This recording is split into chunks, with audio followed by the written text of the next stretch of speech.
This is Covering the Spread, part of the FanDuel Podcast Network.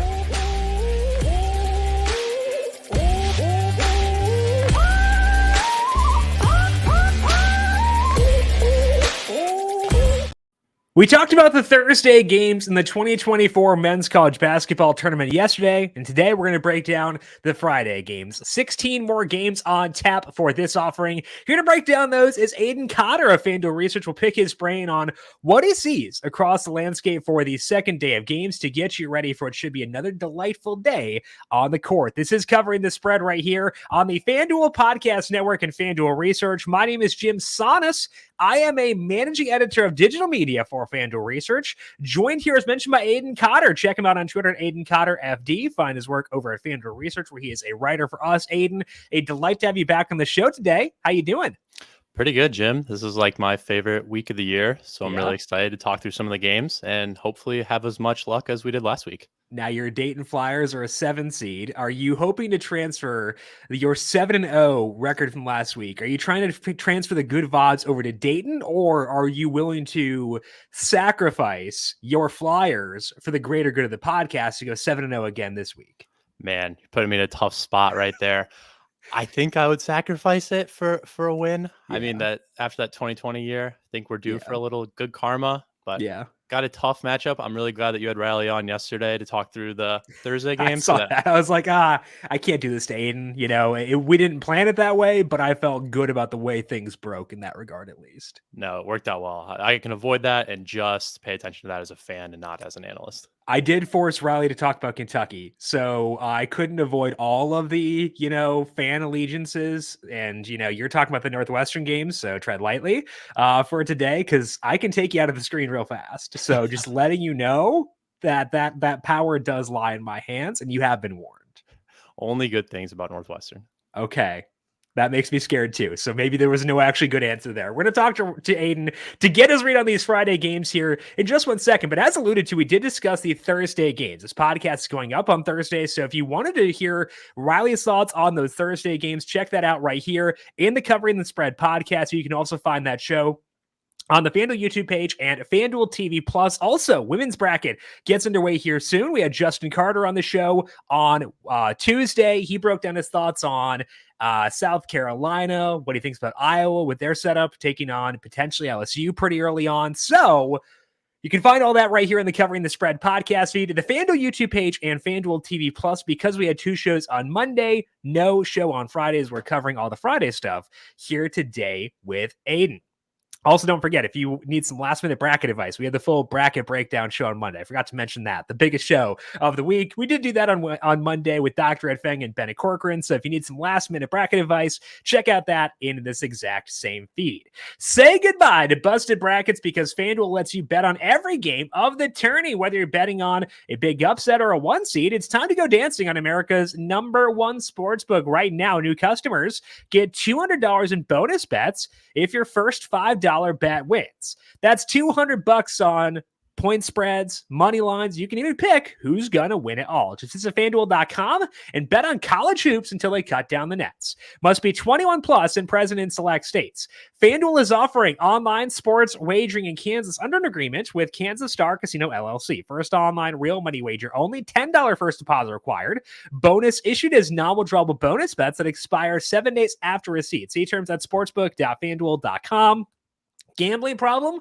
Call 1-800-GAMBLER or visit FanDuel.com/RG in Colorado, Iowa, Michigan, New Jersey, Ohio, Pennsylvania, Illinois, Kentucky, Tennessee, Virginia, North Carolina, and Vermont. Call 1-800-NEXT-STEP or text NEXT STEP to 53342 in Arizona, 1-888-789-7777, or visit ccpg.org/chat in Connecticut, 1-800-9-WITH-IT in Indiana, 1-800-522-4700. Visit chaosgamblinghealth.com in Kansas, 1-877-770-STOP in Louisiana. Visit mdgamblinghealth.org in Maryland, 1-800-GAMBLER.net in West Virginia, 1-800-522-4700 in Wyoming. Hope is here. Visit gamblinghelplinema.org or call 800-327-5050 for 24/7 support in Massachusetts, or call 1-877-HOPE-NY or text HOPE-NY in New York.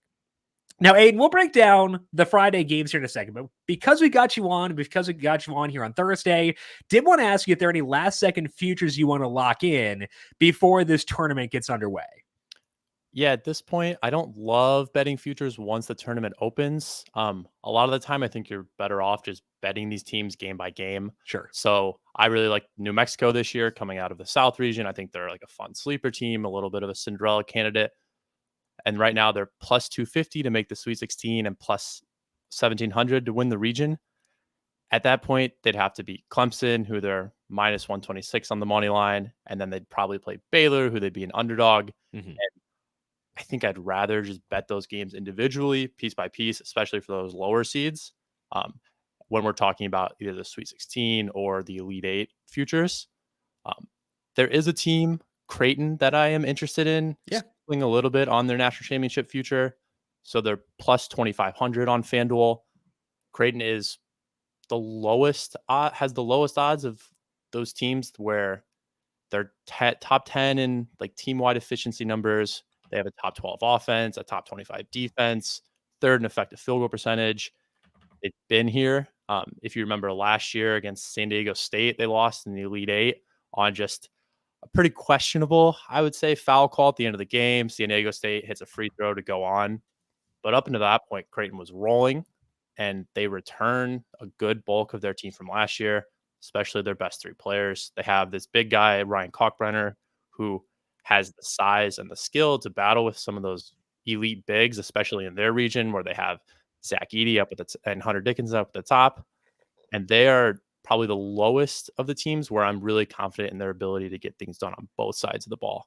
So at 2,500, I think is a pretty good price for them, especially given their region with Purdue and Tennessee and Kansas, who all have some question marks in March. Yeah, that's what I was going to ask about was the region here, because on paper, it does look like a pretty tough region. I have concerns about Purdue personally, but those are, like my own like personal things. But like, it is generally teams that are pretty well rated. Do you think that's why Creighton's odds are somewhat long at 25-1 for a 3 seed? Although there are a lot of 3 seeds that their odds are longer as well. Yeah, I mean, Creighton's kind of just hung around in that like top 10 to top 20 efficiency range all season. So I don't think they've ever been considered one of those true contenders. And especially where the numbers really do like Purdue and Kansas and Gonzaga at the top, who are all have these strong metrics and these strong resumes, and Tennessee at the bottom, where the sportsbook probably isn't as high on Creighton as I will be. Sure. But knowing Creighton has that experience, they've been there, they have a lot of continuity from the last year. I think we are getting some good value there at plus 2,500. Okay, so the one future Aiden is considering right now is Creighton 25-1 to potentially win it all for this year. Let's talk about some games. South region is the busiest region for this Friday, as they have 6 total games in action in the South for this week. Now, Aiden, when you look at those 6 games in the South, where are you seeing value for this Friday? So right off the bat, I really like this 8-9 matchup with Texas A&M and Nebraska. Both of these teams they come from power conferences, right? They've shown the ability to beat some of the best teams in the country consistently throughout the year. Nebraska has this huge win over Purdue. Texas A&M has been like one of the streakiest hot and cold teams in the country. They have a non-conference win over Iowa State. They've beaten Kentucky twice. They've beaten Tennessee, but they also just have some brutal losses. They don't have a super efficient offense. And so I think getting Nebraska at minus 1.5 is a pretty nice number. When you look at Nebraska, they have who I think is almost a lock to be in one shining moment is Kosai Tominaga, and he is an absolute sniper from beyond the arc. He is going to be one of the more electric players in the field, and his outside shooting, I think, really can open things up for a Nebraska team that loves to shoot from deep. And when you look at Texas A&M, they do have a pretty decent defense, but the one area where they give up a ton of open looks is from beyond the arc. They're like bottom 10 in the country in 3-point rate allowed. And then Nebraska, on the other hand, is like top 35 in 3-point rate, top 75 in 3-point efficiency. And Texas A&M, they are a really good offensive rebound team, and they have these guards. Wade Taylor is one of the better players in the SEC. But Nebraska, I think, is more well-rounded. And I do like them at 1.5 there, just knowing I can trust their offense and their defense, whereas Texas A&M, just a little too hot and cold for me. Right now, Nebraska -1.5 is -108 at FanDuel Sportsbook. Conversely, the Nebraska money line -122 for that matchup versus Texas A&M. Now, Nebraska being dependent on the 3, pretty volatile play style. Does that give you any consideration to checking out them if they were to hypothetically face Houston, or is that a bit too far of a leap for you? Yeah, I'm not sure. I want to dive into that matchup a little bit more. Yeah. I will say when you go and you look at odds to make the Sweet 16, Nebraska's and odds to make the Final Four out of that region, Nebraska's odds are significantly better than Texas A&M, even compared to some of the other differences between the 8 and 9 seeds. So I think the market and the book definitely would say Nebraska has a better chance to beat Houston than Texas A&M, but man, that's a tough matchup. Okay. Understandably so. Houston, a consideration to win it all. So, but, Nebraska round 1, laying that 1.5 at -108 against Texas A&M. As mentioned, 6 games in the South. Any other value you saw across the South here, Aiden? Yeah. So speaking of Houston, I'm going to look at this Houston Longwood game, and we have a really big spread. And I personally just can't get myself to lay these massive numbers with these 1 seeds. Where I do like to look in these games is first half spreads for the 16 seeds. Okay. So if you go to the first half, we have Longwood plus 15.5 in the first half, which is a crazy number. And it's hard to bet against Houston, especially against these lower teams. They have the top first half scoring differential in the country this year, the top first half defense. I mean, they're the best defense in the country. I think you guys talked about it on the Monday show, and I completely agree.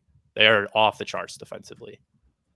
However, Houston 2 weeks ago lost one of their backup big guys, Joe Tugler, which not a huge loss, but that's depth. That's another big guy that's out of the rotation. And then in the semifinals of the Big 12 tournament, Juwan Roberts, who is their main big guy, he is their best big guy, went down. It doesn't look like it's anything structural. From what I had seen, it was just a pretty severe bruise. He did not play in the second half of that game. He got hurt, and then he only played 13 minutes in the championship when they got crushed by Iowa State. I wouldn't be surprised, and we've seen this before, where these 1 and 2 seeds will, if they have a guy who's kind of up in the air for the first round, they will rest them in that first game, because if you're Houston, you're going to beat Longwood with or without Juwan Roberts, knock on wood. When you look at Houston's numbers, when they don't have Roberts or Tugler on the floor, their net rating drops 16 points. Their offensive rating drops 12 points, and their defensive rating rises 4 points. So we're talking about a team that has good guards still. I don't think they're at any risk to lose to Longwood. But at the same time, without Roberts, especially against a 16 seed who kind of has nothing to lose, we've seen these 16 teams kind of make a little bit noise in the last couple of years. And this isn't just a regular 16 seed. Longwood is by far the best 16 seed. Based on our numbers, they profile closer to a 15 than a 16. They've played some better teams. They played my Dayton Flyers earlier in the year. They actually led by 3 at half at Dayton. They beat High Point twice, who was like the crown jewel of their conference, the Big South. They would have been like a 14 or 15 seed. They're a good rebounding team, which makes me really more confident to back them against such a physical team like Houston. And when you look at Houston under Kelvin Sampson, so the last couple of years in the first round, last year they played a 16 seed. They were up 3 points at half. The year before, they were a 5 playing a 12. They were up 9. The year before, they were a 2 playing a 15, up 8. And then in 2019, when they were a 3 playing a 14, they were up 9. Last year was really kind of shocking. I was all over Houston to cover that game, and I think they ended up covering there. But we've seen time and time again where these 1 seeds kind of come out a little sluggish. And I think if they don't have Roberts, I really do like plus 15.5 on this Longwood team. I think we're getting pretty good value there, as scary as it is to bet against a 1 seed.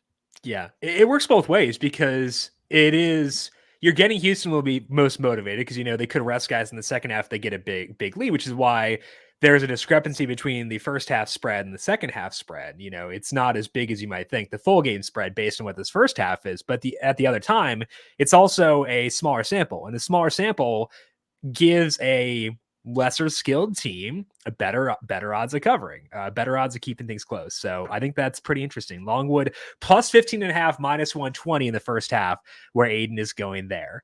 Let's shift focus now and talk about the East. 4 games out in the East for this Friday. Which bets are you targeting there, as we do see UConn in action in the East for the first time as well? Well, Jim, we're going right to your alma mater. I'm looking at this FAU Northwestern game. Northwestern has been, live in Chicago. Yep. Been to a few Northwestern games. Definitely my favorite team in the Big Ten. My favorite team to watch. I wanted to lay this plus 2.5 against FAU so bad, and I just couldn't get there. Yeah. Where I can't get there is we go to Boo Buie's points. Oh, heck yeah. Let's go, baby. Over 20.5. So Boo Buie, Northwestern's all-time leading scorer, 5th-year senior, is having, by far, I would say, the best year of his career. He's always been like a high volume scorer, but this year his efficiency is just off the charts. He's shooting like 44% from 3 on 7 or 8 attempts a game, averaging a little under 20 points per game, has a sky high 27% usage rate. And he's been here before. He's played in these games. Last year in the tournament, he scored 22 and 18 points. And now that he's having kind of even a more efficient season, I'm really looking to him to go out on top, as a senior, meaning so much to this program. Every game could be his last, right? I mean, FAU is favored by 2.5 points.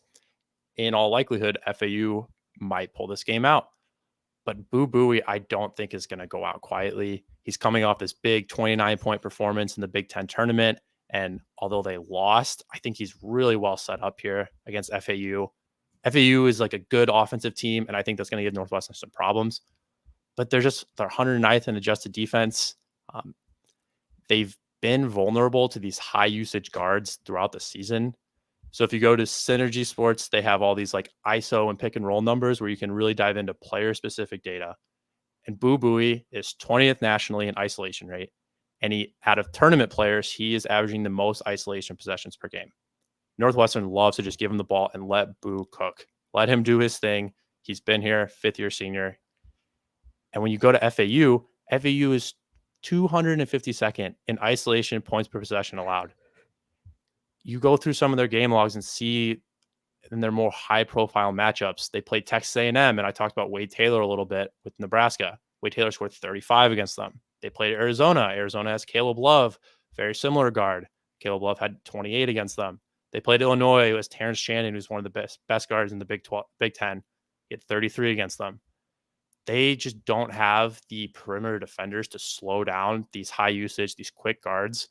I think Boo is just in a really nice spot here. 20.5 for Boo Buie. And Jim, you know this better than anyone. That's not a big number. No.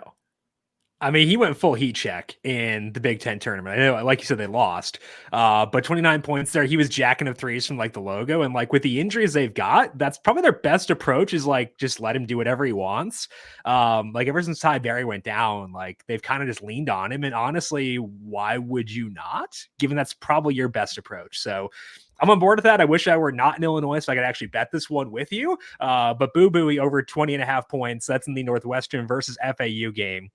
Over is -108. Go Cats, baby. I can't bet it, but I can at least root for him regardless either way. Okay, let's shift focus here and talk about the West. We got 4 games there, the 3, 4, 5, and 6 seeds all in action. We take a look at the West, Aiden. Anything stand out to you there? This Clemson New Mexico game is probably my favorite game on the board. So we got New Mexico. They opened up 1.5. They've now been bet up to 2.5. I right away took them at 1.5, and I put it in all at them 4.5. Okay. I love this New Mexico team. They were on the bubble. They had some bad losses throughout the year. They won the Mountain West tournament, found their way into the field. And as an 11 seed, they are one of the more underseeded teams in the tournament. They're like top 25 in our numbers. They shouldn't be an 11 seed. So a lot of the Mountain West teams, I think, kind of got underseeded, and New Mexico is the prime example of that. So when you look at New Mexico, they love to push the pace. They love to get up and down. They play at this frantic style. They have these three guards, Jalen House, Donovan Dent, and Jamal Mashburn Jr.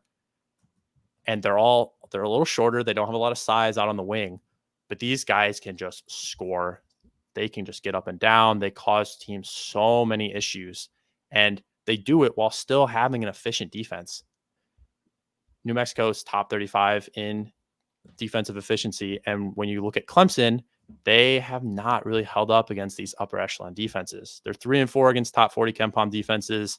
They did beat Alabama, who is another fast-paced team, but that was back in November. And if you know anything about Alabama, their defense stinks.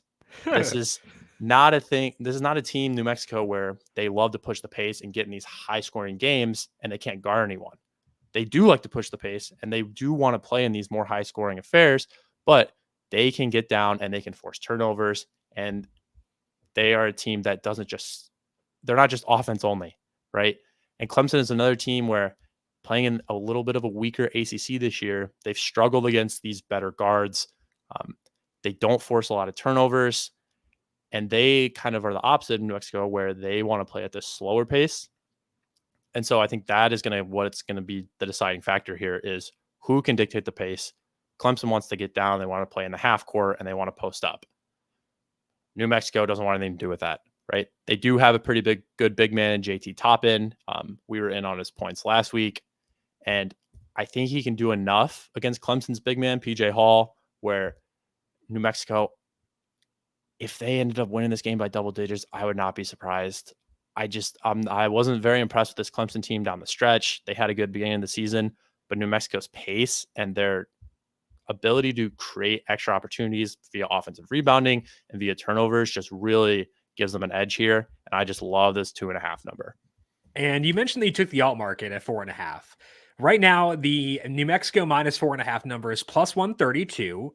You could go beyond that as well if you wanted. Do you think this number has moved enough where you'd rather stick with the more traditional market, or are the alt markets still at least somewhat enticing with where things currently stand? Yeah, I still like getting plus money on this team. Like I said, and maybe this is just me watching a lot of Mountain West and ACC basketball, but I wouldn't be surprised if New Mexico runs Clemson off the floor here. Yeah. I think the 2.5 is definitely the safe way to go. But if you want to get a little bit of that extra juice, I would bet this up to 4. Like I said, 4.5 was where I like that number. And I think I got like plus 170. And anything with plus money off that, I really, really think that's solid value. Well, through the magic of audio, you are recording this before you can hear Riley's episode, because that is going up on Wednesday. We're talking this pre-recording on Tuesday. But Riley liked New Mexico too. He was actually one of the futures. You'd mentioned considering them to the Sweet 16 plus 250. That's what Riley liked as well. So I'm into it. Synergy across the FanDuel research team, both liking New Mexico here. Aiden is going with New Mexico minus 2.5 in this one against Clemson, considering the alt market minus 4.5, which is at plus 132. Let's finish up here by talking about the Midwest. Just 2 games in the Midwest on this Friday. Headline here by TCU taking on Utah State. Anything you like here in the South? Yeah, we'll close out with another player prop. So if we go to the points props, great Asabar for Utah State. His points prop, I believe, is at 16.5. And you're paying a little bit of juice. I think it's like minus 120. But great Asabar is Utah State's big man. I don't want to compare him to Zach Edey because Edey is a monster. He's 7'3", just a different player than Asabar. Asabar is only like 6'8", 6'9". He's not as physically dominant, but he's a junior. This is his first year in kind of this full-time role. And the first 2 years, he had these crazy per 36 numbers, right? He had a high usage rate whenever he was actually on the floor, and he could pop off for these big numbers, but he wasn't getting that consistent playing time and wasn't playing these heavy minutes. This year, totally different story. 1 Mountain West Player of the Year, averaging 18 points per game. He's got this 26% usage rate. He's attempted double-digit shots in 23 of his 33 games. Utah State loves to run their offense through him, right? He played his first 2 years at Montana State before transferring to Utah State this year, and he made the tournament both times. So this will be his 3rd tournament appearance, his first one as his team's primary player. Last year, he scored 11 points against Kansas State, but like I said, a smaller role. But it was encouraging. He went 5 or 6 against another Big 12 team. When you look at this Big 12 team, this TCU team, pretty good team, right? Just kind of the definition of a solid college basketball team. Pretty decent on offense and defense. But the one area they do really struggle on in defense is the interior, right? They allow 33 points in the paint per game. That's the 22nd highest rate among high major teams. Opponents get 42% of their shots at the rim per Bart Torvik. Compared to all the other tournament teams, that is the 3rd highest rate among active teams. And TCU and Utah State both play at a pretty solid pace. And so I think that's going to give him a lot of chances and a lot of possessions to get down low and kind of get his way to the free throw line where he gets a lot of his production and take advantage of a TCU team that has really struggled to guard the interior. So that's for Great Osabar in the TCU versus Utah State game. Over 16.5 is -128 right now at FanDuel Sportsbook. There are some alternate markets for Osabar as well over at FanDuel Sports if you want to go a bit higher. But looking at him, he's doing this on insane efficiency. And if he's past the Millsap doctrine where got the expanded role and still was super efficient. We talked about this with Boo Buie, where he's Northwestern's guy. They're going to lean on him. Do you think it'll be a similar dynamic here with Osabar in this game when everything is on the line? Yeah, absolutely. And a lot of his bigger games this season, which I like to see, came against the better teams in the Mountain West, right? In these closer games, they really relied on him and would push him up to 33, 34 minutes. And in a win or go home scenario, I think they're going to just really, really lean on him. He's been their entire offense all year. He's been their go-to guy. And especially against a TCU team, like I said, that does not defend the interior very well. If they want a chance to win, they're going to be hammering Great Osabar. Okay, so over 16.5, -128 for the TCU versus Utah State game there. Any other bets you want to mention across this Friday, Aiden? I think that's all I got today. Love it. I love to hear it. It's a pretty good offering here. So got Osabar over 16.5 points, -128. New Mexico -2.5, considering the all market there. Boo Buie over 20.5 points, -108. Longwood first half +15.5, -120. Nebraska -1.5 against Texas A&M. We're hoping to duplicate last week where Aiden went undefeated in the recommendations here on the show. That is Aiden Cotter. Make sure you check him out on Twitter at Aiden Cotter FD. Find his work at FanDuel Research. Aiden, it is a pleasure having you on the show here today, getting you back on next week, talk about some Sweet 16 games, both you and Riley. Looking forward to that. Good luck to you and enjoy the opening weekend of the tournament. Yeah, absolutely. Thanks for having me on, Jim. Alrighty. Again, find Aiden on Twitter at Aiden Cotter FD. I am on Twitter at Jim Sonis. You can find FanDuel Research on Twitter at FanDuel Research. Do not forget, a lot of good stuff here already in the feed. Thursday breakdown with Riley Thomas, women's breakdown with Justin Carter, full bracket breakdown with Dr. Ed Feng and Bennett Corcoran, all right up on the Covering the Spread podcast feed, the FanDuel YouTube page, and FanDuel TV Plus. Want to thank you all for tuning in. We'll talk to you once again next week. Tom Vecchio filling in for me on Monday, Austin Swaim Tuesday, Tom with you Wednesday. I'm back with you next Thursday to get set for more college basketball action. This has been Covering the Spread right here on the FanDuel Podcast Network.